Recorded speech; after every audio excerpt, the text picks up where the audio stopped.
como siempre, la gentil disposición del Instituto Nacional de Bellas Artes, del Consejo Nacional para la Cultura y las Artes y el Museo Rafael Tamayo, que nos brindan su hospitalidad para que realicemos aquí las sesiones públicas solemnes de la Academia Mexicana.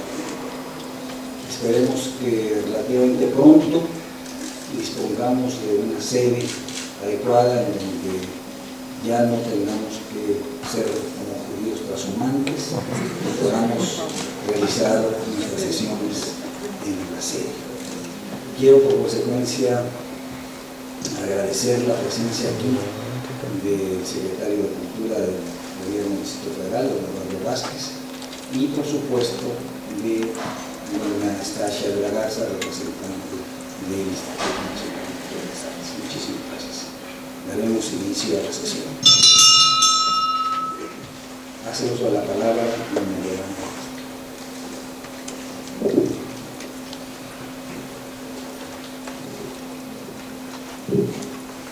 Señor director, señores miembros de la mesa directiva, colegas y amigos.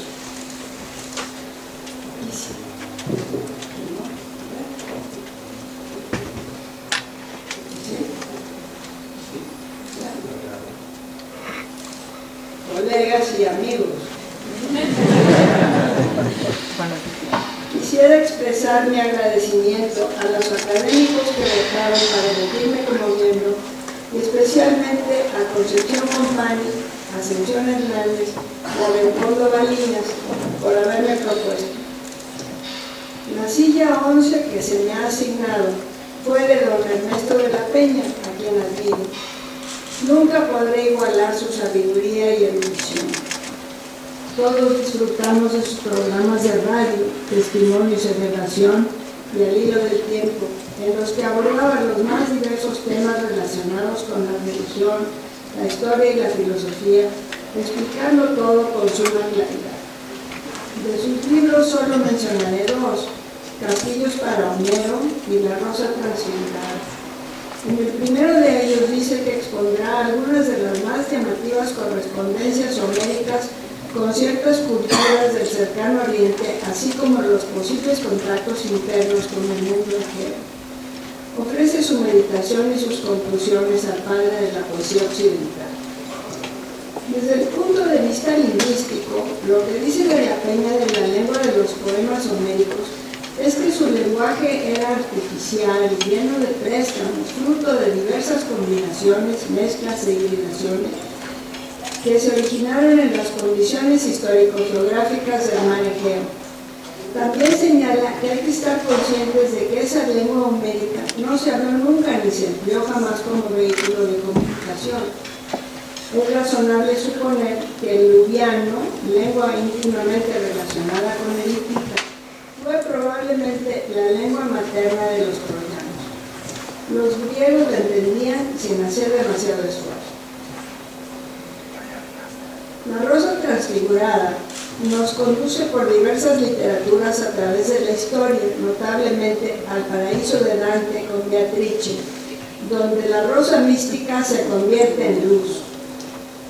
Se suele decir que el infierno es más divertido y más interesante que los otros cantos. Sin embargo, de la Peña nos hace desear leer otra vez el Paraíso y tal vez compartir la admiración que le tiene a Dante. Aquí dejo estos comentarios sobre mi ilustre predecesor, lexicógrafo notable, conocedor del español popular según nos dice Concepción Compani, y paso a esbozar ante ustedes un trabajo sobre la terminología de las fiestas religiosas en el área de San Miguel de Allende. La investigación que presentaré ante ustedes tiene dos aspectos. El primero de ellos es el que permite ofrecer una aportación al conocimiento de la diversidad del español de México. El segundo es el que señala la diversidad existente en el marco de su uso oral y de sus significados culturales particulares. Acercarnos a nuestra lengua por medio del trabajo de campo es acercarnos a sus hablantes y a los usos y significados que adquiere en diferentes contextos. En el caso presente me referiré a las fiestas religiosas en un territorio particular. Ofrezco, por lo tanto, un fragmento de nuestro idioma que no deja de llamar la atención por los diferentes significados que adquiere y las variadas funciones culturales que lo acompañan. Trataré de detalles léxicos, dialectológicos en el sentido geográfico y al mismo tiempo de variedades asociadas con prácticas rituales. Lo que llamo área de San Miguel se refiere a comunidades dentro del municipio de San Miguel de Allende y a la misión de Chichimecas, que se localiza en San Luis de la Paz, Guanajuato. La razón para escoger este último sitio y no otros en los municipios aledaños, San José Iturbide, Comonfort, Comentino Rosas, Dolores Hidalgo, así como los municipios colindantes del oriente de Querétaro, es el hecho de que hay personas en San Luis de la Paz que tienen una estrecha relación con Cruz del Palmar, una ranchería de San Miguel. Durante sus fiestas patronales se visitan recíprocamente y ambos grupos comparten ritos y costumbres. En la década de los 90 buscaba yo hablantes de otomí en Guanajuato y como quedan pocos, consideré un gran hallazgo conocer a un hombre en Cruz del Palmar que dominaba la lengua. Posteriormente me invitaron a asistir a la fiesta en honor a su patrono, el Santo Entierro, que se celebra a fines de diciembre y a principios de enero. Así empezó mi interés por las fiestas. Para este trabajo seleccioné 95 términos que me parecieron de interés y entrevisté a 23 personas para que los explicaran en el caso de que fueran de su conocimiento.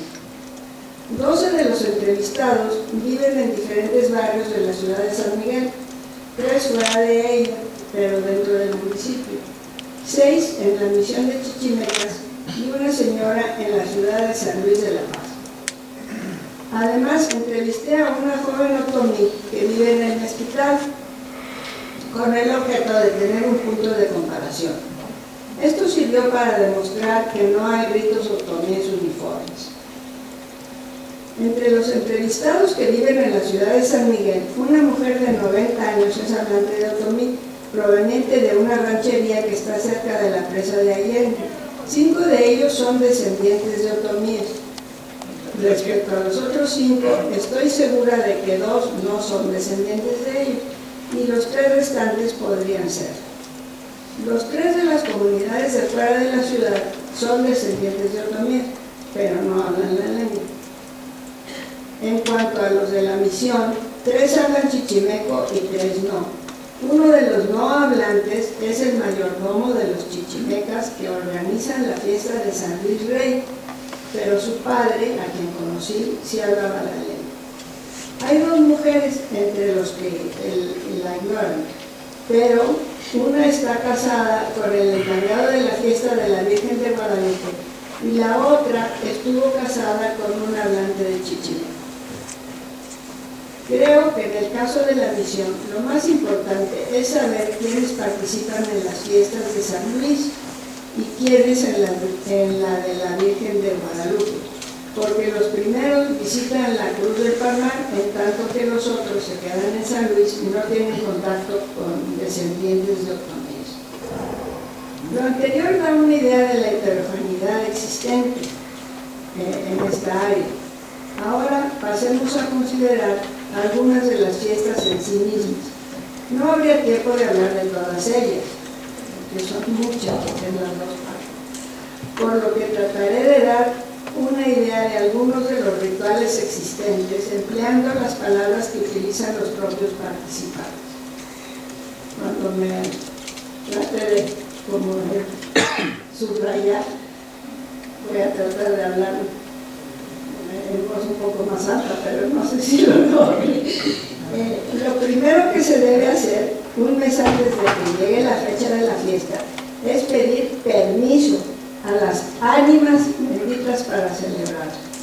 Según el principal organizador de la llamada reseña del Señor San Miguel, las ánimas conquistadoras son los ancestros que nos dejaron estas santas devociones, levantando a mucha comunidad. Para la fiesta de la Santa Cruz, nos dice, se va al puerto de Calderón a pedir que nos abran las puertas, que no tengamos ningún contratiempo. Se va primero al Calvario, que tiene una cruz de gran tamaño. La encargada la asoma con copal, primero enfrente, después atrás y posteriormente a los lados. Otro encargado coloca 2 bastones de carrizo adornados con cucharilla, amarrándolos a la cruz, mientras otros dejan ofrendas de fruta, dulces, galletas y flores. Entonces los mayordomos de las comunidades representadas persiguen con copal a todos los presentes, uno a uno. Los que acompañan lo hacen para expresar con su presencia la unión y conformidad, o sea, la armonía y buena voluntad necesarias para celebrar el rito. Después se va a otro calvario situado enfrente de la capilla, se sahuma y se dejan ofrendas. Todo esto se hace mientras otra persona toca la mandolina y canta alabanzas a los asistentes los respectivos estribillos. Entonces se sahuma la puerta de la capilla en caso de que no se pueda entrar y se dejan otros bastones y ofrendas.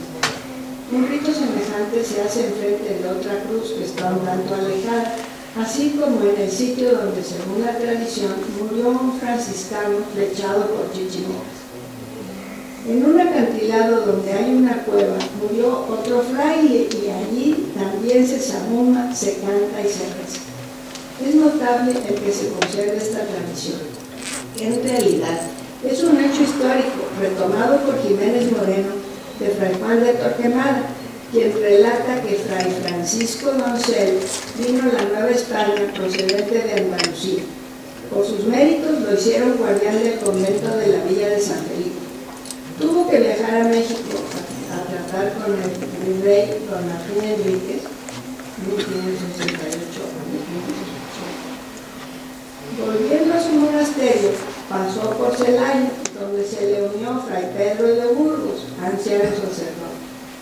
Partieron de Celaya para San Miguel y al pasar de un portezuelo que llaman de Chamacuero, dieron sobre ellos unos chichimecas infieles que los mataron a flechazos. Bueno, ahora volvamos con el permiso. Después de una pausa para comer, todo el grupo se dirige al Panteón de Nuestra Señora de Guadalupe, primero a una capilla y luego frente a una tumba central. Los mayordomos de las comunidades colocan y encienden 100 velitas de cebo junto con monedas de limosna. Consumidas las pequeñas velas y ya limpio el sitio, la encargada principal da las gracias a todos, finalizando sus palabras diciendo: Él es Dios. Si otros se dirigen a los presentes, también terminan con esa invocación. Eso es lo del permiso. La fiesta de la Santa Cruz se celebra en muchas comunidades de los barrios. Cada una tiene su mesa, que es el grupo organizador. Entre los barrios más antiguos está Guadiana, algunos de cuyos miembros suben al monte de Uma a adornar y bajar una cruz. Otros barrios son La Palmita, Ojo de Agua y Valle del Maíz. En este último se preservan muchas tradiciones. Además, un día antes de la fiesta, un jueves, invitan desde hace varios años a 2 grupos de la Sierra de Jicho. Y ya no es para su tradicional, ¿verdad? El viernes, durante el día, hacen los preparativos para el ensayo real que empieza al atardecer. Después de una ceremonia a los 4 vientos en el atrio con la presencia de todos los cargueros, la Santa Cruz Peregrina, como se denomina, una cruz de madera que representa a la de cantera que se queda en el altar, inicia la procesión del ensayo real, que también se llama Entrada de la Flor, porque en su recorrido a la gente del valle se le van agregando vecinos con flores que después servirán para adornar el altar. Además de un cuetero, la procesión va encabezada por la rosa, que consta de la palabra, que es el sahumerio, llevado por el mayordomo, la demandita, que es la imagen, en este caso la cruz, la pasión, bandera roja ceremonial, nunca desplegada, portada por una mujer que también toca una campanita, flores rojas y 2 velas. La rosa va por el callejón del valle y sube hasta la cruz, arriba del palo del cuarto. Así llamado porque allí sepultaron la 4ª parte del primer mayordomo existente, que fue descuartizado por Chichimec. Dicha cruz está situada por la salida Greta. El mayordomo sahuma la cruz por enfrente, haciendo la ceremonia de los 4 vientos, se arrodilla, hace la señal de la cruz 2 veces con el sahumerio frente a la imagen, da media vuelta, repite la operación, da un cuarto de vuelta y vuelve a sahumar, da media vuelta y sahuma a la 4ª dirección. Mientras el mayordomo sahuma, los que acompañan hacen las vueltas y flancos muy respetuosamente y la campanita no deja de tocar. En todo esto participan los grupos de flauta y tambor denominados tumbitas, que vienen de Dr. Mora. Detrás de la rosa vienen las danzas. Apache, cuyo viejito es un soldado con un oso encadenado. Sonajeras, niñas con sombrero de ala relativamente ancha adornado de flores. Rayados y franceses, con 2 muertes con machetes. Enfermeras, mujeres con indumentaria semejante a la de la Cruz Roja, y hombres de taparrabo. Soldados, hombres con uniformes modernos. Estos 2 últimos grupos no tienen conjunto musical, en tanto que los primeros sí. Los llamados viejitos son personajes graciosos que acompañan a todas estas danzas. Pueden ser personas disfrazadas de muertes, diablos o viejitos. Su función aparente es la de hacer reír, pero la más profunda es recordar la muerte y que si son malas gentes, se los tiene que llevar el diablo. La comitiva baja hasta el mirador, donde bailan las danzas durante un tiempo bastante largo y después regresan al barrio y al entrar al atrio repiten las campanas. Entran las danzas de rodillas. Les pasan una canastita donde ponen su limosna, entregan alguna ofrenda, todos se persignan, se levantan y se van caminando para atrás en señal de respeto. Con cada danza se repite el ritual. Mientras todo esto se lleva a cabo en la iglesia, eso se lleva a cabo en la iglesia, en una casa se hacen preparativos para tejer el suchi, también denominado crucero. Se trata de un arco de madera maciza, semejante a las de las vigas que sostienen un techo, que se decora con cucharilla, flores e hinojo. Generalmente ostenta una cruz como remate. La cucharilla es la parte blanca en forma de cuchara de un agave especial que se produce en los cerros aledaños. Se empieza a decorar el crucero en la noche cuando la cucharilla ya se ha bendecido. Después se trabaja. Hay música especial de los conjuntos de flauta y tambor. Esto constituye lo que se llama la velación del suchi. El sábado en la madrugada hay alborada, que consiste principalmente de música y cohetes. A las 11 de la mañana se hace la ceremonia de la puesta de los bastones en la cruz del cuarto. A las 3 de la tarde, después de sacralizarlo con copal, se para el crucero, hecho la noche anterior se para frente al salón de actos junto de la iglesia. En cuanto lo paran, repican las campanas. Los danzantes entran en la iglesia a persignarse y salen caminando para atrás. En un llano cercano se hacen guerritas entre soldados y apaches. Se reparte a todos los asistentes un sabrosísimo atole de cáscara de cacao.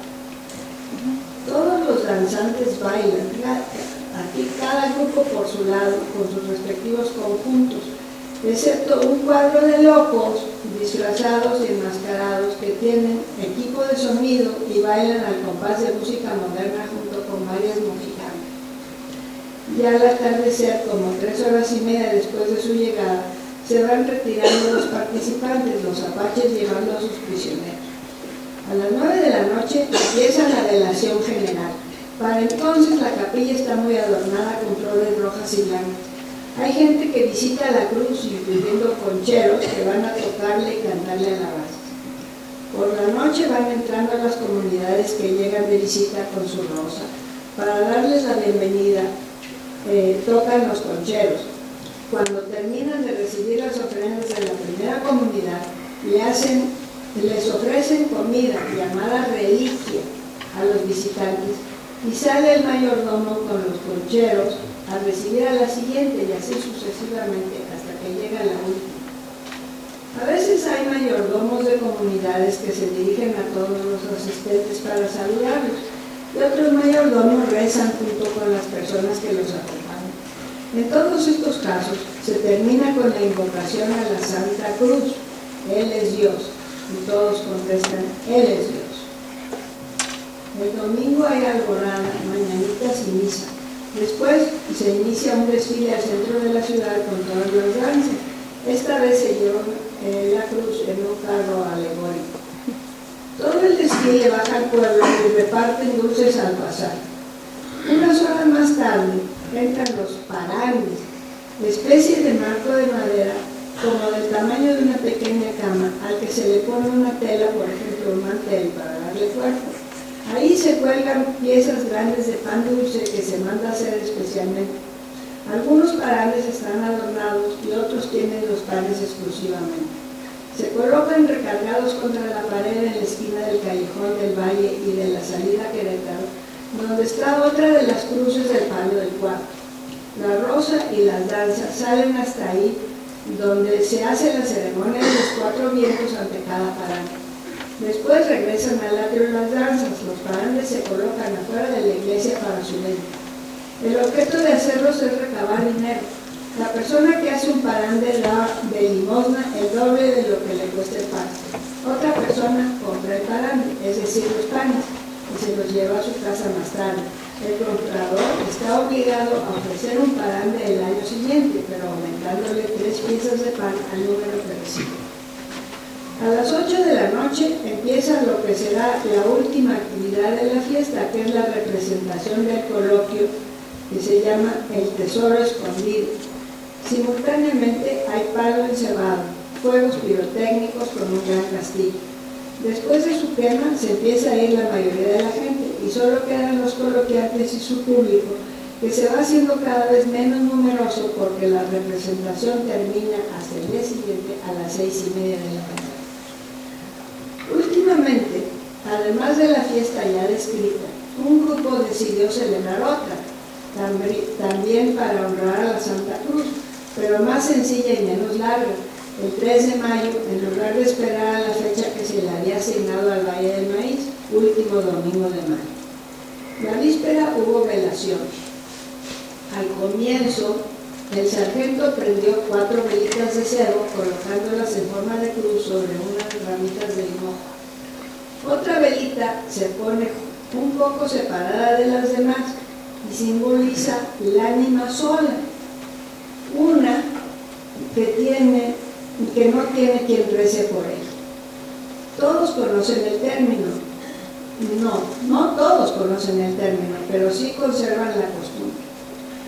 Se hicieron limpias, que suelen llamar bendiciones, cada vez que llega un mayordomo de otra comunidad. Es decir, el mayordomo que recibe o el sargento encargado toma las flores que el devoto recién llegado lleva a ofrendar, o si no, escoge alguna del altar y con ellas toca la cabeza del devoto y la pasa por sus brazos y su cuerpo y luego se las da a besar.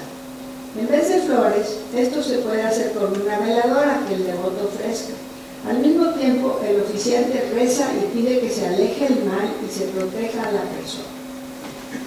Ya que llegaron los representantes de las 22 comunidades invitadas, se procedió a asignar los trabajos correspondientes para que levantaran la palabra, es decir, aceptaran el trabajo los monjados. Bueno, otra fiesta interesante es la de la ranchería de Cruz del Palmar, que fue de autonomía hasta hace muy poco, con la peculiaridad de que la comunidad que llega de visita es de San Luis de la Paz, como ya se mencionó. Algunos de los visitantes hablan chichimeco, otros son mestizos de la ciudad que últimamente se autodenominan huachichiles. Los visitantes llegan por el lado de un lecho del río con capelos en los que llevan imágenes de su patrón San Luis Rey. La gente de la Cruz los va a recibir con imágenes de su propio patrón, el Santo Entierro. Acude el mayordomo y la peñancha, que lleva la pasión y la campanita, junto con muchos devotos.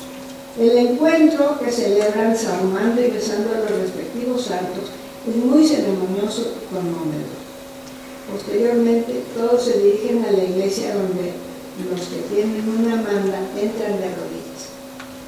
Hay dos velaciones simultáneas, la de la flor y la de la cucharilla, en las que algunos aceptan trabajar durante la velación en preparar varios bastones y dos custodias, también llamadas ramilletes, decorando una base de madera en forma semejante a la que se utiliza en la Iglesia Católica para exhibir una hostia consagrada. La decoran con cucharilla y flores que adornarán el altar a la mañana siguiente. Se sirve atole y se reparte pan a los asistentes que cantan alabanzas, y cuando se dirigen a algún participante lo tratan de compadre o comadre, aunque no haya propiamente un lazo de compadrazgo. Al día siguiente se paran los cruceros, uno frente del Calvario que está arriba de un monte que fue Cuisillo prehispánico, y otros dos en el lugar que tienen asignado en el atrio de la iglesia. En Cruz del Palmar, como parte de la danza de apaches y franceses que simulan combates con verdaderos machetes, se escenifica una representación de captura de indios uno a uno, en la que la muerte le saca el menudo al indio y se lo avienta a la concurrencia. De todos modos revive y se vuelve a su lugar. También hay danzas de sonaja en la que participan niños y niñas que al bailar especies de minuetos siguen el ritmo de la música de un violín con sonajas de hoja de lata que llevan dentro piedritas de hormiguero. Hacia el atardecer, en uno de los últimos días de la fiesta, un flashico se pega con una vara de membrillo, logrando que la gente le aviente monedas que posteriormente ofrecerá al terno. La víspera del día del cambio de cargos por la mañana se lleva a cabo el paseo de la vaca, un animal que se adorna con una cuelga de verduras y se pasea por los lugares sagrados con el objeto de sacralizarlo, ya que servirá para preparar un caldo que todos consumirán la noche siguiente cuando se celebra el cambio de cargos. Dicha ceremonia comienza con la recogida de los panes. El mayordomo encabeza gente de la comunidad para ir casa por casa a visitar a los cargueros salientes, quienes ofrecen un pan y varios pilones de piloncillo que posteriormente entregarán a los cargueros centrales. Al final de toda la fiesta se lleva a cabo el combate, que no es más que el lanzamiento de dulces a cargo de los danzantes. Para terminar, se quema un castillo. Se lanzan bombas y también hay toritos, armazones de carrizo en forma de toro, que tienen pólvora y una persona los maneja para asustar a los presentes. A veces alguno de los organizadores comenta que está satisfecho de haber cumplido con la obligación. Bueno, esas fiestas son gravísimas. La cabecera del municipio, San Miguel Allende, tiene como patrón a San Miguel Arcángel, en cuya fiesta participan no solo habitantes de la ciudad, sino muchas comunidades aledañas. Cada una prepara un sushi y acude con alguna danza. Las hay de pluma o danza azteca, de rayados y franceses y algunas otras. Es espectacular la llamada entrada de los sushi, que últimamente está perdiendo su significado religioso, ya que la municipalidad establece el orden en el que han de entrar junto con danzas traídas de fuera. Sin embargo, todavía se hace un encuentro tradicional solemne frente a la llamada Cruz de la Carrera, que es otra de las del Palo del Cuarto. Anteriormente, la Cruz de Calderón encabezaba el desfile, pero como ha sido robada, ahora hay mojigangas que van por delante. Bueno, esto está está muy cortito, podría ser muchísimo más largo, pero me interesan más las fiestas de comunidades que las de la ciudad. Por lo que respecta a San Luis de la Paz, las dos fiestas principales son las de la Virgen de Guadalupe y la del Santo Patrón, San Luis Rey. Ese es el 25 de agosto. Ambas inician en la misión de Chichimecas, donde se elaboran chimales, nombre que se les da a lo que en San Miguel se llaman súchiles. Ambas fiestas comparten muchas de las características de las de San Miguel, pero no se piden permisos para celebrarla. Durante las velaciones hay música, pero no se elaboran bastones ni custodias.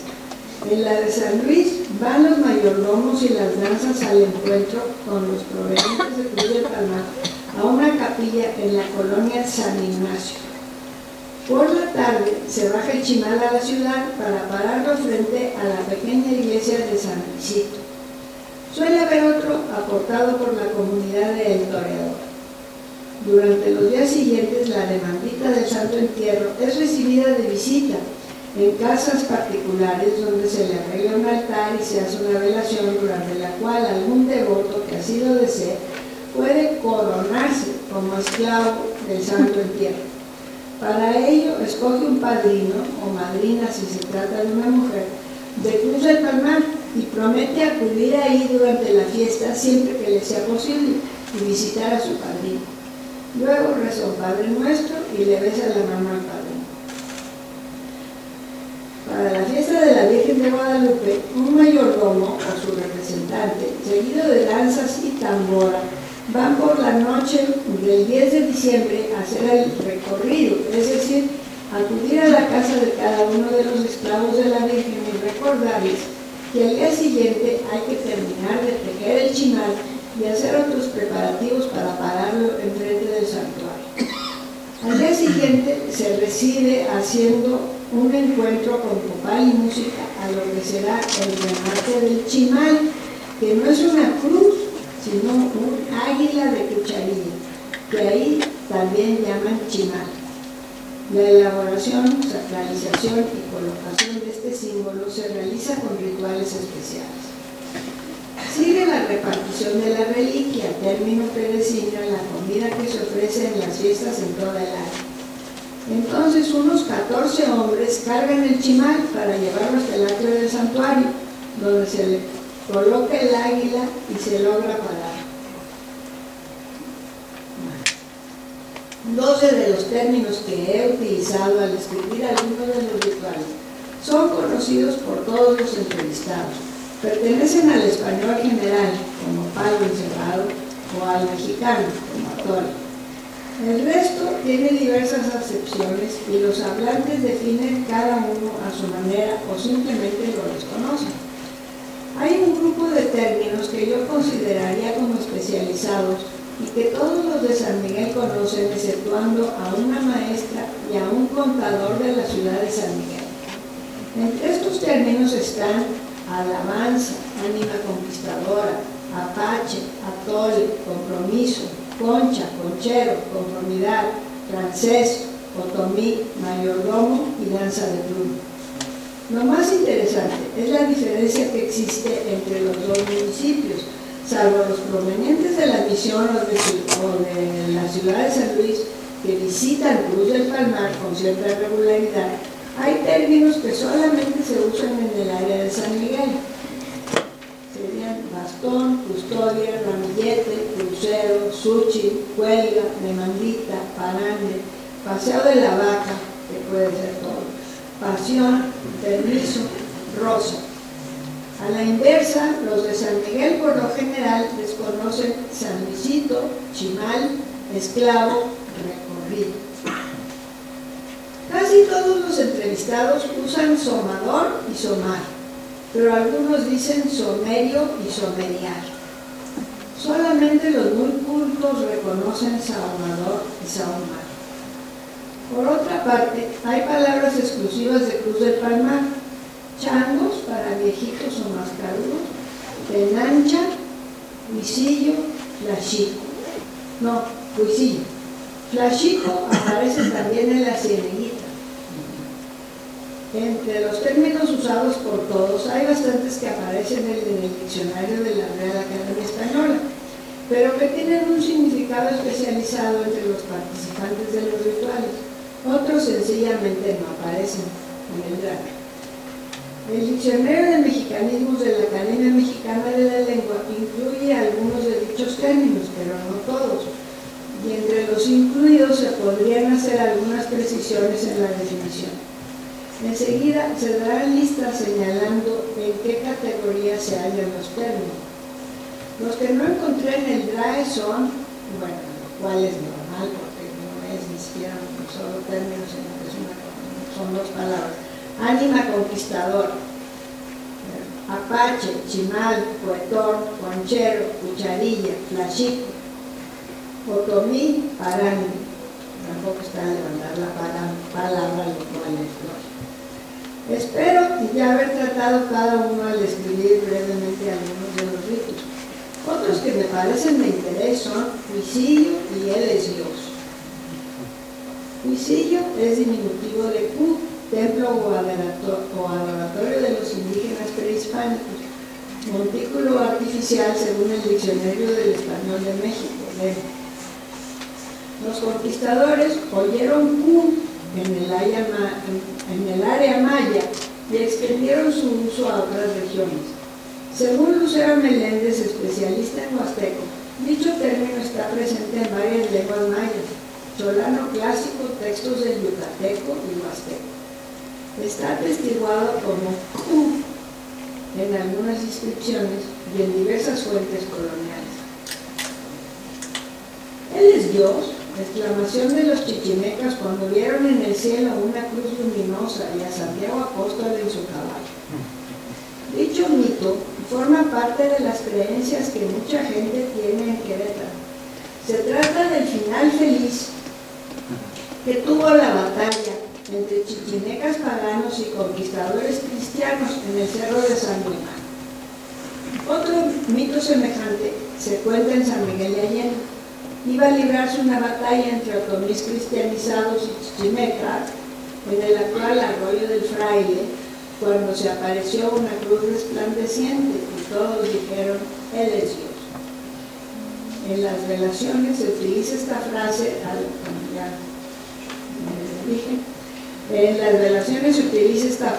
al aceptar el trabajo que se realizará durante la noche y al terminar especies de discursos, por ejemplo, agradeciendo la hospitalidad. Aquellos que tienen un significado especial para los que participan en los rituales son alabanza, definido en el DRAE como expresión o conjunto de expresiones con que se alaba, pero no como cantos que se entonan en velaciones y en algunos otros rituales.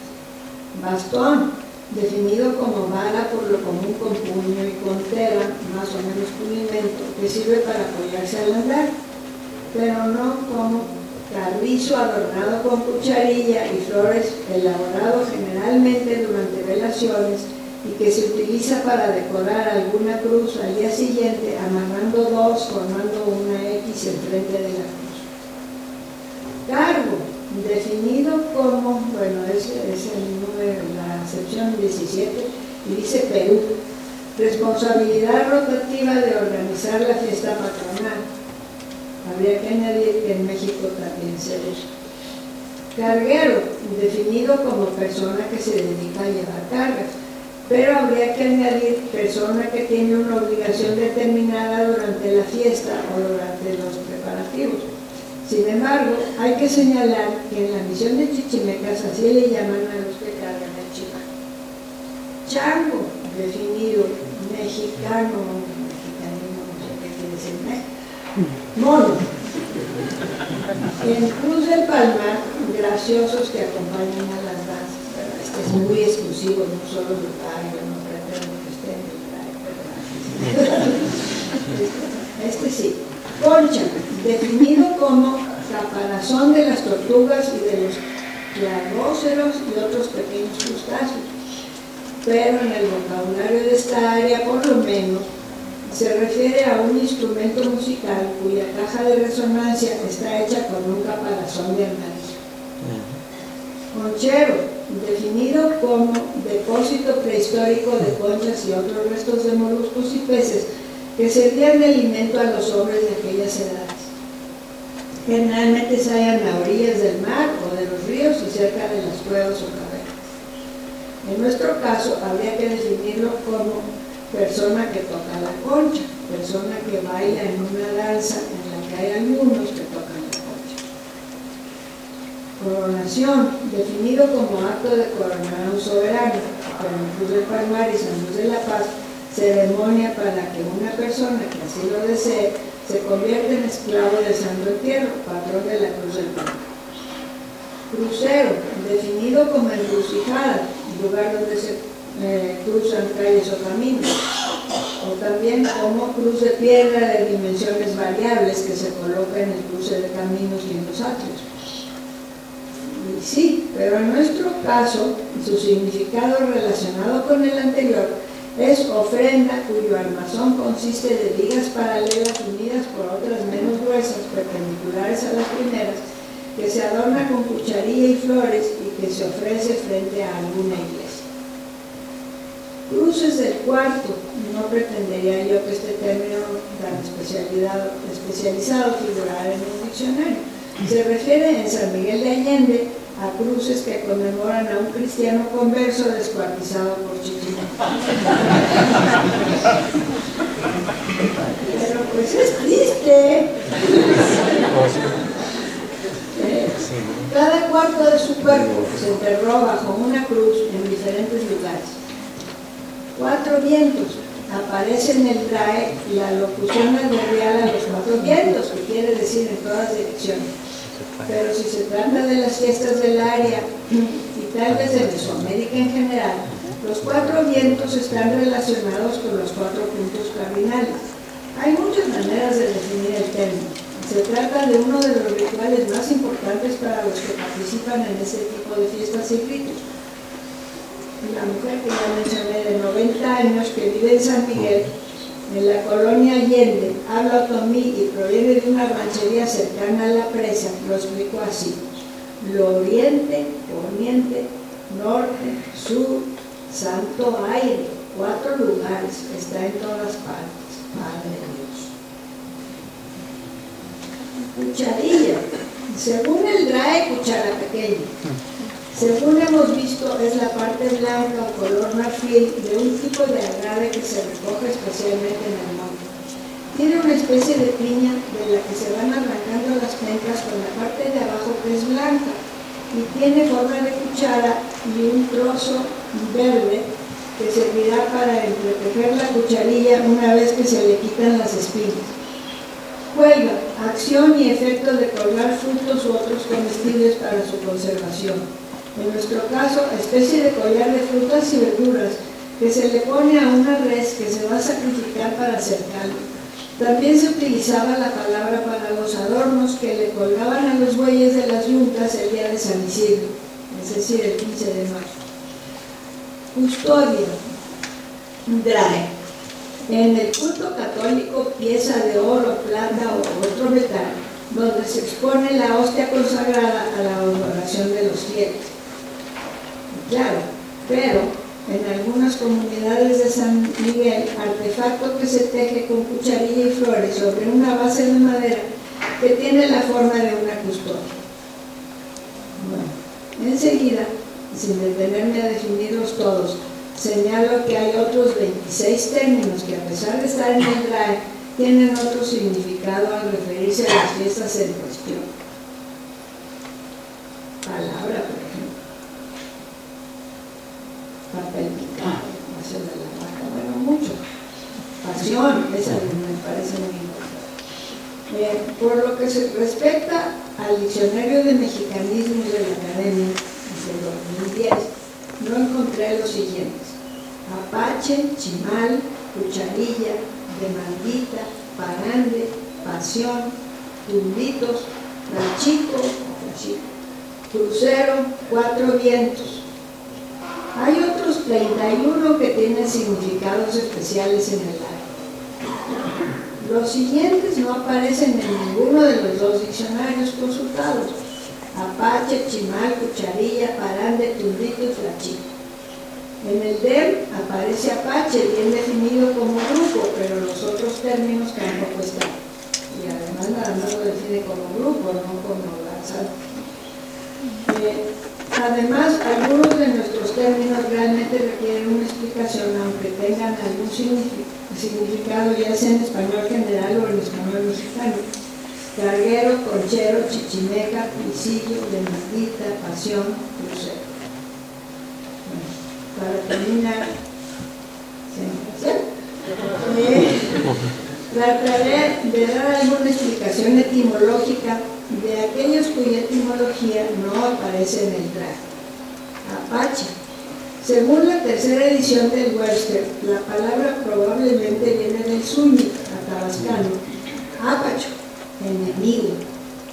Se refiere al grupo indígena que habitó el norte de México y el sur de los Estados Unidos antes de 1848. En el siglo XIX atacaban poblaciones de ambos países.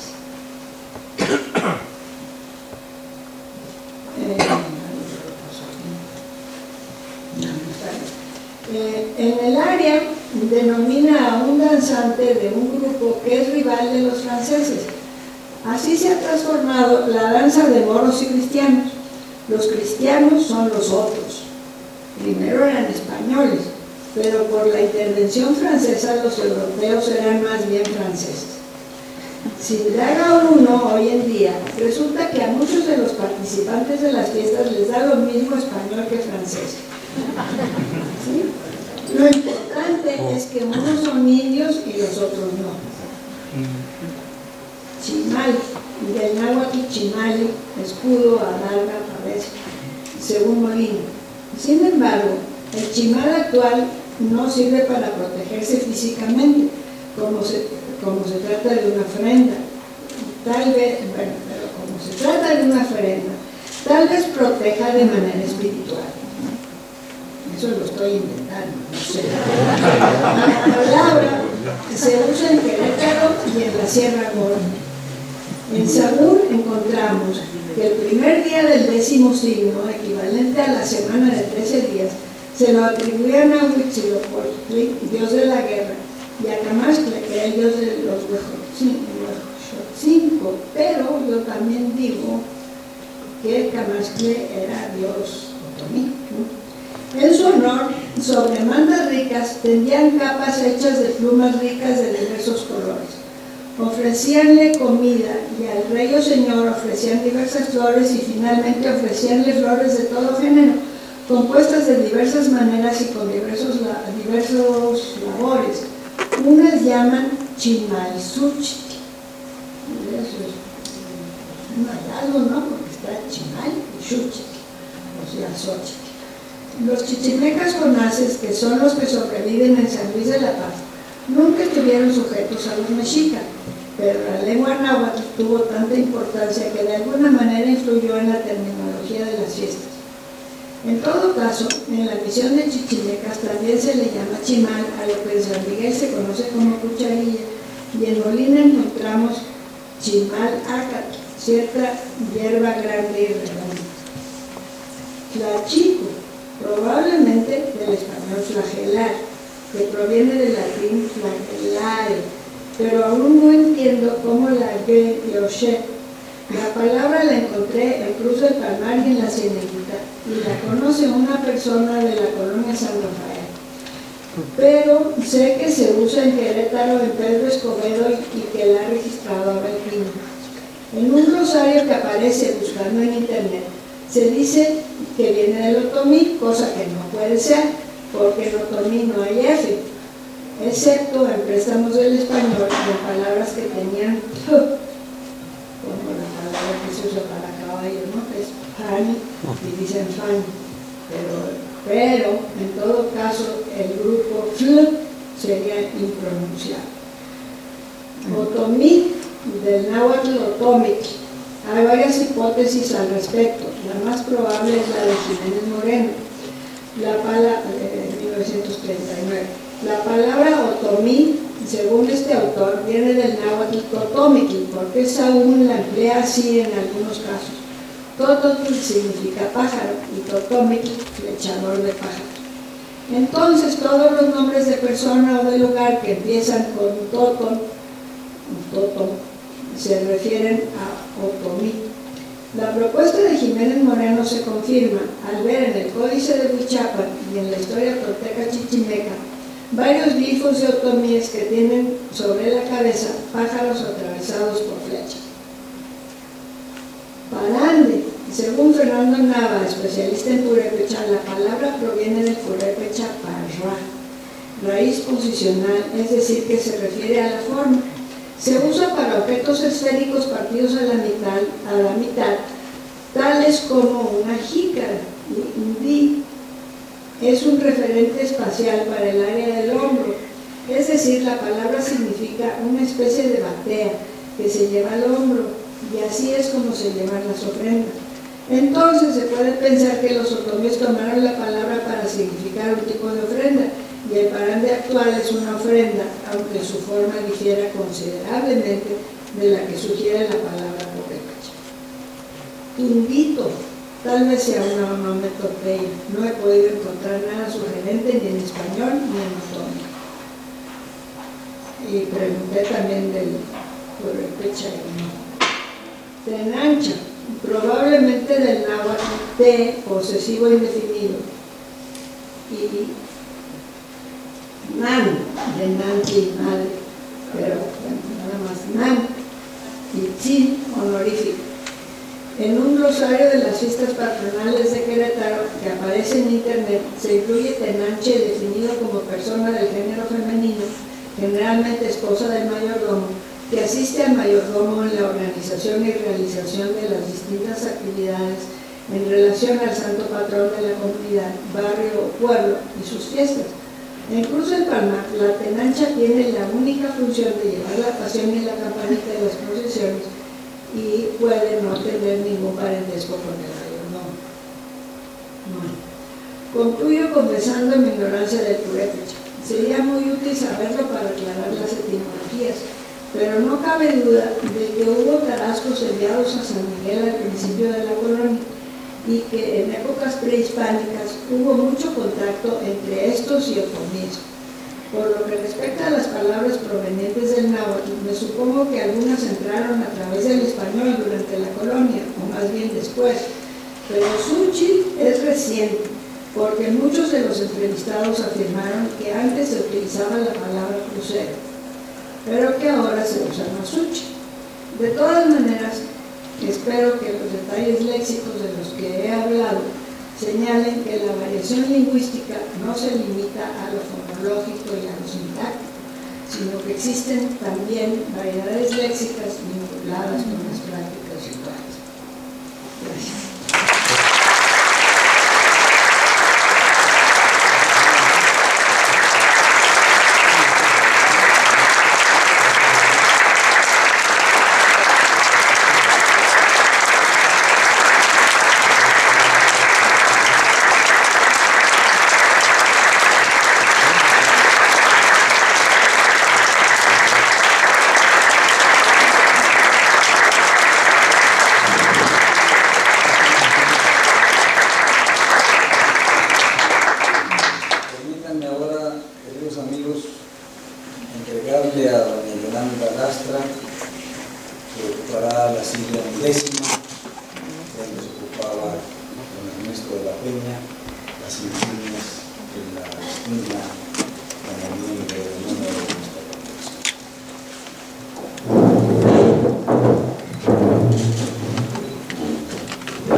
la Academia Mexicana de la Lengua ha designado individuo suyo como miembro de número a doña Yolanda Lastra en atención a sus conocimientos lingüísticos y méritos literarios. Para que así conste, se expide este diploma en la Ciudad de México el día 22 de mayo de 2014. Lo firman el secretario, el Gonzalo Celorio, y yo mismo en mi secretario.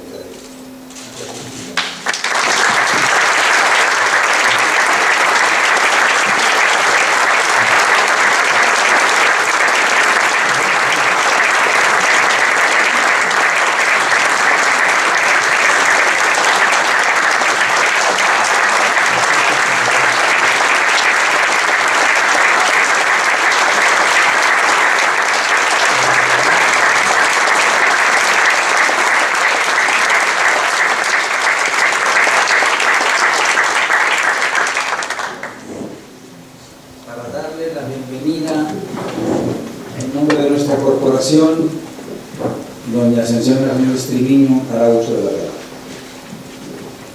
Señor director de la Academia, don Jaime Labastida, colegas y amigos, hoy celebramos con júbilo el ingreso a la Academia Mexicana de la Lengua de doña Yolanda Lastra, quien llega a esta congregación como reconocida investigadora de varias lenguas indígenas y en alto grado también de las lenguas española, inglesa y francesa. Este doble saber de lenguas indoeuropeas y amerindias le confiere un conocimiento sólido de las diversas estructuras de las lenguas y del lenguaje, un saber que será muy provechoso para la Academia, que desde hoy cuenta con varias lenguas más en su repertorio lingüístico. Doña Yolanda nació en la Ciudad de México y desde joven se asomó al mundo de las lenguas.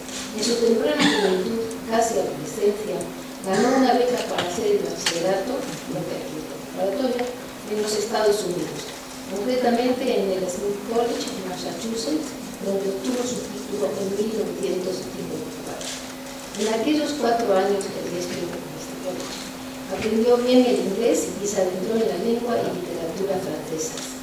El hecho de abrirse tan joven a 2 lenguas, además de la propia, estimuló su vocación por el estudio de un saber que a la larga se convertiría en una profesión, la de lingüística. Con su título de bachiller bajo el brazo, regresó a su ciudad dispuesta a entrar en la universidad, pero desafortunadamente no pudo recuperar el grado. Mientras tomaba una educación, aprovechó para estudiar más francés y dio unas clases de español en la Embajada de los Estados Unidos. Poco duró su estancia aquí porque le ofrecieron una beca para cursar la maestría en Georgetown. En aquella universidad tomó contacto con las nuevas corrientes de la lingüística derivadas del estructuralismo, de labios de reconocidos maestros que despertaron en ella el interés por meterse en esta disciplina tan importante en el siglo XX. De nuevo, al terminar la maestría en 1957, volvió a México con el deseo de quedarse y cursar aquí el doctorado, y de nuevo se topó con los imposibles de la globalización.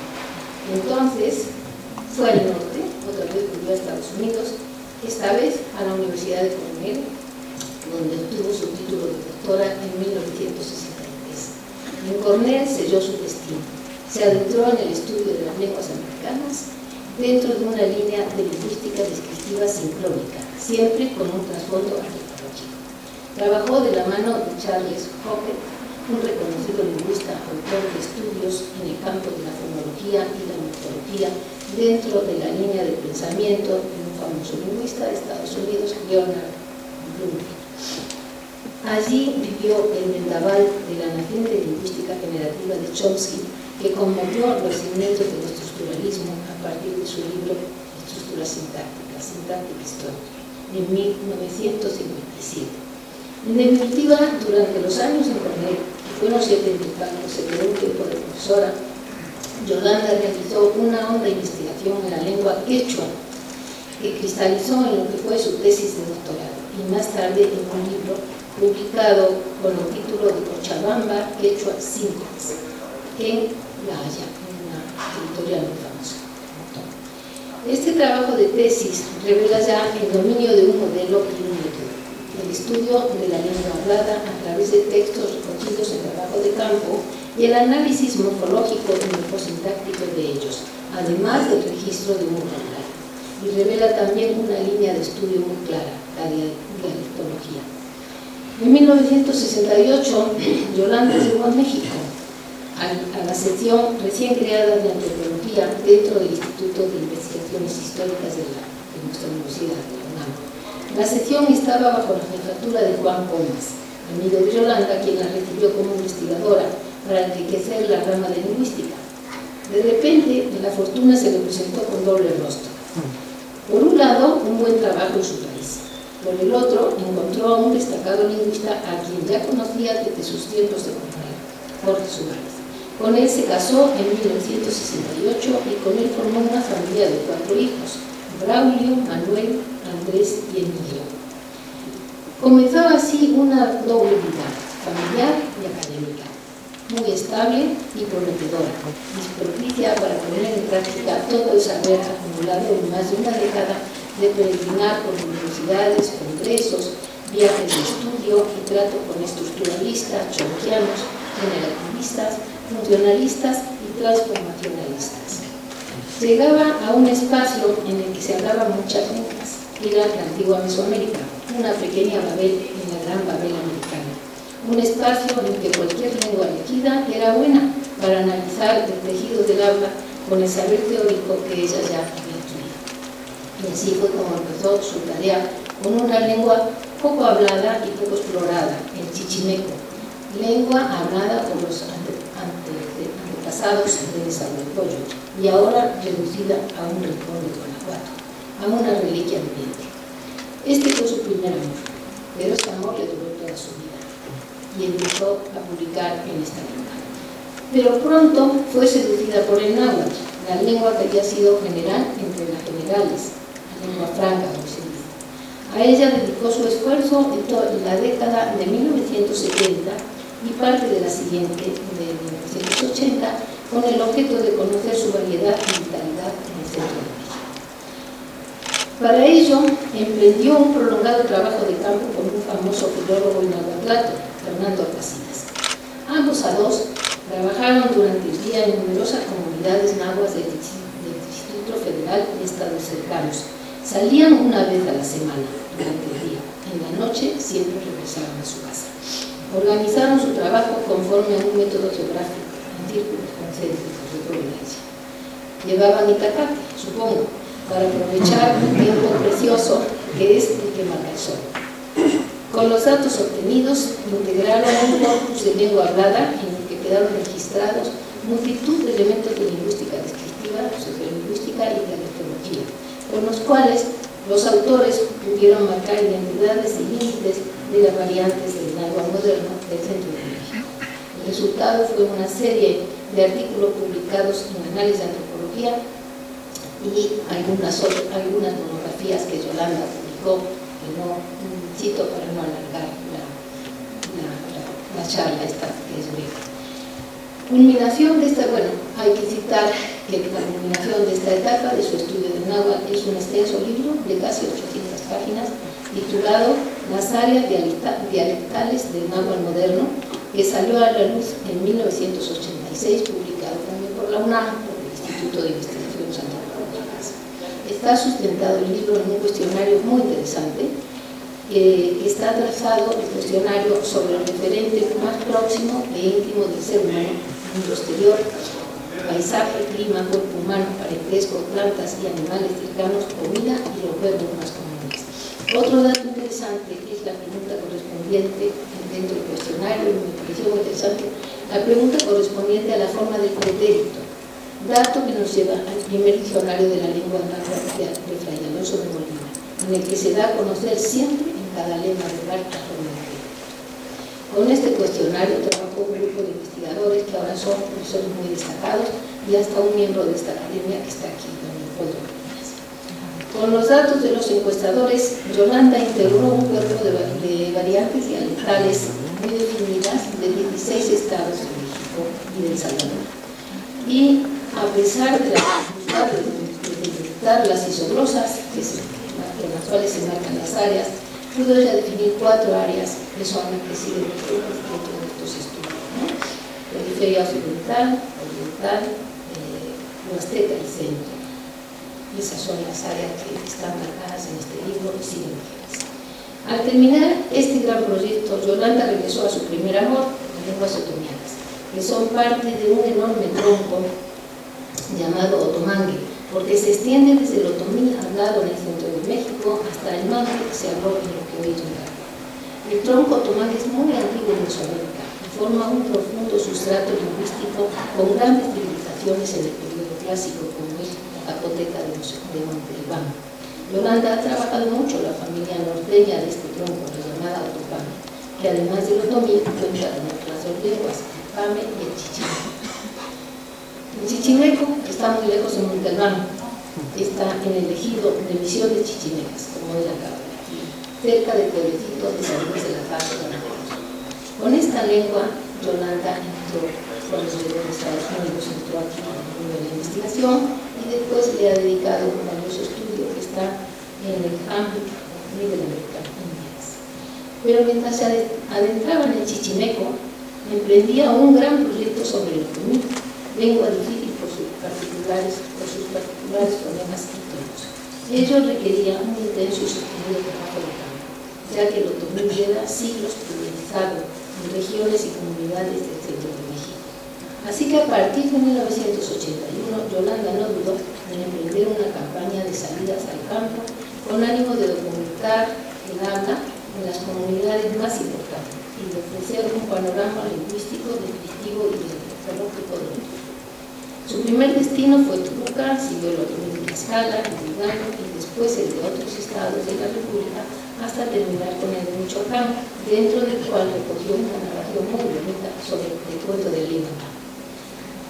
El número de trabajos que Yolanda publicó sobre esta lengua en las décadas finales del siglo XX es tal que forman un corpus único en la cual se registran todos los elementos lingüísticos de las hablas otomíes, y también ella reconoció 3 zonas dialectales: la Sierra Madre Oriental, los valles de Mezquital y la parte de Querétaro, y la parte sur occidental, San Felipe y Emilia. Culminación de este libro, de este proyecto, es también otro libro enorme de casi 800 páginas, al cual ella tituló Los otomíes, su lengua y su historia, también publicado por la UNAM y por el Instituto de Bellas Artes. En este libro, la autora reúne un saber adquirido en horas de escuchar y escuchar a los hablantes en muchos rincones apartados que manejan hablas diferentes y que a veces no se entienden entre sí. Oficio de Yolanda fue volver a unir aquella lengua pulverizada, buscar la forma original de aquellos rasgos desfigurados por el cambio lingüístico y reconstruir el artificio para encontrar las estructuras universales de la propia lengua, los fonemas, morfemas y su articulación en el tejido del habla, y de esta manera entender la variación dialectal de una lengua riquísima en rasgos cronológicos muy propios y en la que quedan muchos papeles para leer y estudiar. El libro es muy bonito porque tiene un prólogo muy emotivo de Yolanda dirigido a los otomíes para ensalzarlos y para hacerles ver que tienen una historia muy importante dentro de la historia de México. Aún no terminaba su proyecto en fines de siglo pasado, en 1998, cuando ella volvió sobre el chichimeco con As, su primer amor, y lo hizo con un estudio de la obra de un misionero diedino que codificó la lengua chichimeca en el siglo XVIII por vez primera, José Guadalupe Soriano, quien escribió un arte de los idiomas otomí y pami, vocabulario de los idiomas pami, otomí, mexicano y jonás, hacia 1776. El arte lo acaba de publicar ella, nunca se había publicado. En realidad, en lo que va de nuestro siglo, Yolanda ha consolidado su trabajo sobre esta lengua, que ahora es también suya, pues en 1996 adquirió una casa en San Miguel de Allende y con frecuencia se traslada a San Luis de la Paz, población cercana donde se conserva el chichimeco. Como siempre, trabaja en el día y regresa en la noche a su casa, donde yo creo que ha creado ya un espacio muy agradable de ocio y sosiego, como decía Nebrija, para poder entregarse con gusto y tranquilidad a la lengua que ama.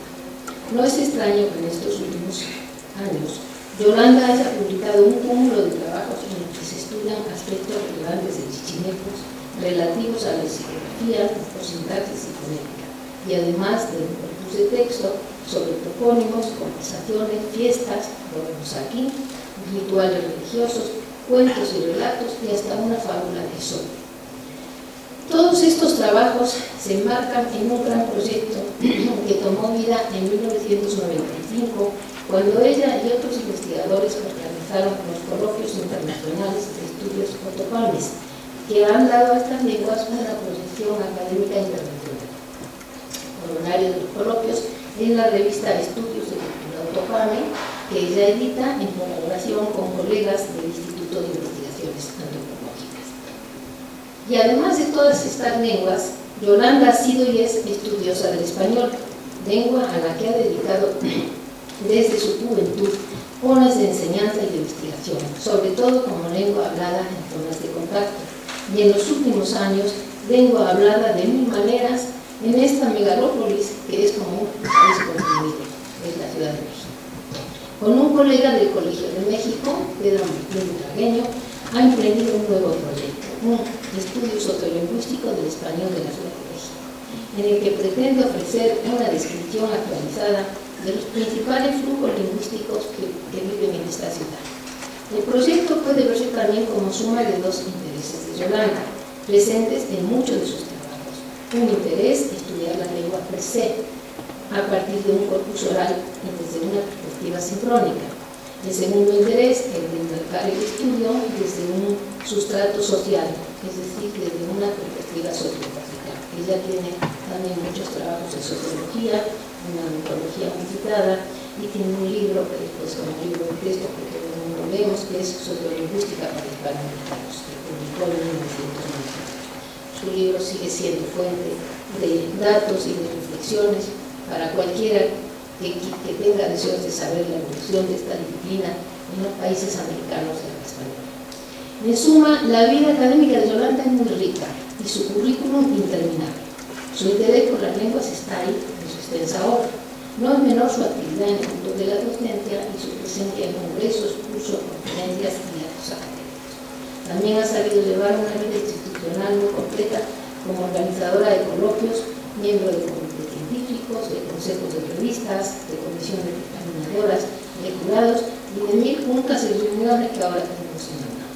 Además de editora de grandes series como el Archivo de Lenguas Indígenas de México, que supone un proyecto de rescate único de lenguas indígenas. Hoy nos ha hecho partícipes de un capítulo del trabajo en el que se ocupa en estos años. Lo tituló La terminología de las fiestas religiosas en el Valle de San Miguel Allende. En él se recoge un conjunto de actividades de varios pueblos cercanos a San Miguel, sobre todo Santa Cruz del Palmar, San Luis de la Paz y Misiones Chichimecas. Son pueblos que comparten fiestas, que hablan otro idioma chichimeco y que se comunican en español. Gracias a una red de informantes y colaboradores que ella sabe crear, Yolanda nos ha hecho un relato de las fiestas que dan vida a los habitantes de esta región: la fiesta de la Santa Cruz Peregrina, la siembra de la Virgen de Guadalupe, San Luis de San Miguel. En unas cuantas páginas recoge ella siglos de tradición, ya que las fiestas implican un ritual muy complicado y largo, a veces de varios días. Un ritual en el que se plasman multitud de elementos culturales que se van transmitiendo de generación en generación.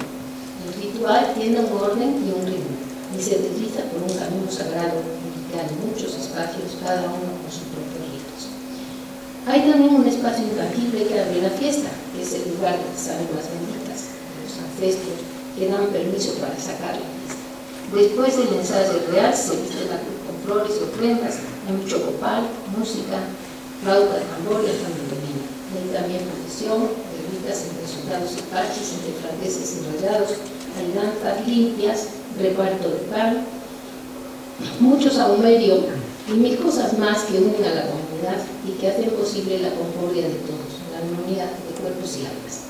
En los cantos y oraciones hay muchas palabras canónicas que van abriendo paso cada etapa de la fiesta, y con ellas se abre la mente y el corazón de los presentes para que venga la unión y la armonía. Estas palabras atraen mucho a Yolanda, pues siempre ha sido psicóloga.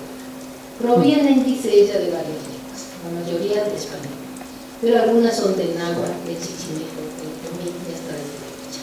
Dice ella que algunas que no están en el diccionario de la Real Academia ni tampoco en el diccionario de la Academia Mexicana de la Lengua.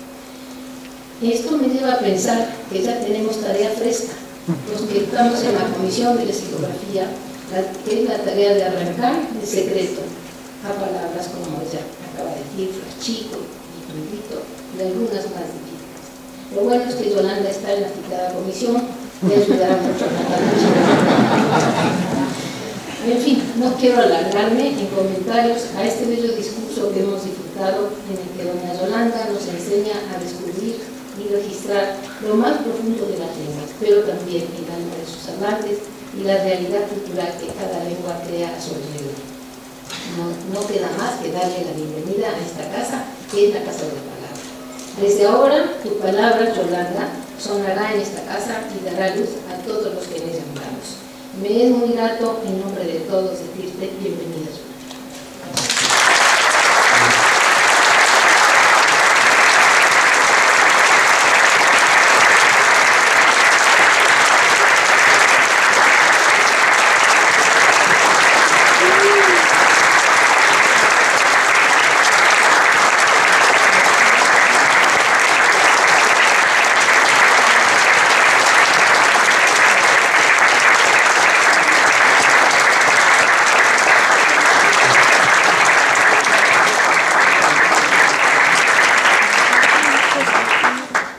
Muchas gracias a doña Ascensión Hernández Triviño, que ha hecho un discurso de recepción de doña Yolanda Lastra verdaderamente excepcional.